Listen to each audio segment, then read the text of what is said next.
2012 সালের 29 জানুয়ারি জুট কর্পোরেশনের তরফ থেকে বিভাগীয় কমিশনারের মাধ্যমে জেলা প্রশাসন থেকে সাতপাই মৌজার আটপাড়া বাস স্ট্যান্ডের 3টি পাটগুদাম সহ 98% জমির দাম জানতে চাওয়া হয়।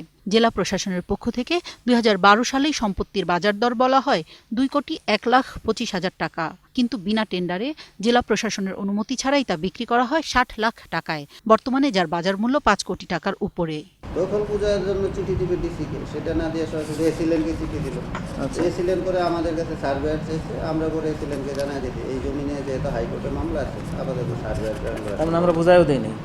জমিটি নিয়ে দুটি মামলা চলায় দুর্নীতির অভিযোগে 2012 সালের অক্টোবরে বিষয়টি নিয়ে অনুসন্ধান শুরু করে ময়মনসিংহ জেলা দুর্নীতি দমন কমিশন। অনুসন্ধানের বিষয়টি মুঠোফোনে স্বীকার করেন দুদক কর্তাও।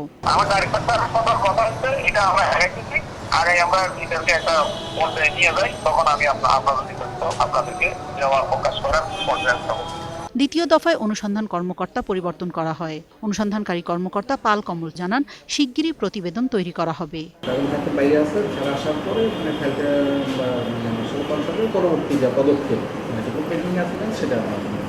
এদিকে নেত্রকোনা দায়রা জজ আদালতের সরকারি আইনজীবী আমিরুল ইসলামের দাবি, মামলা দুটি চলার সময় বিভিন্ন ক্ষমতাসীন ব্যক্তি জমিটি ব্যক্তি মালিকানায় ছেড়ে দেওয়ার সুপারিশ করেছে।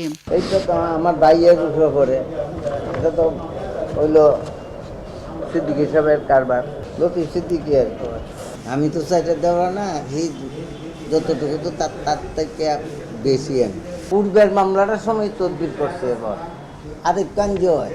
তবে বাংলাদেশ জুট কর্পোরেশনের দায়িত্বে থাকা অবস্থায় উপমন্ত্রী আরিফ খান জয়ের সংশ্লিষ্টতা রয়েছে এমন অভিযোগের বিষয়ে কথা বলার জন্য যোগাযোগের চেষ্টা করা হলেও মুঠোফোনে তাকে পাওয়া যায়নি। পর্যাপ্ত আলামত ও সাক্ষীর বক্তব্য সাপেক্ষে সাবেক পাটমন্ত্রী লতিফ সিদ্দিকীর ক্ষমতার অপব্যবহারের জন্য দুর্নীতি দমন কমিশন আরও সক্রিয় হবে বলেই প্রত্যাশা নেত্রকোনা জেলা প্রশাসন সহ সংশ্লিষ্টদের।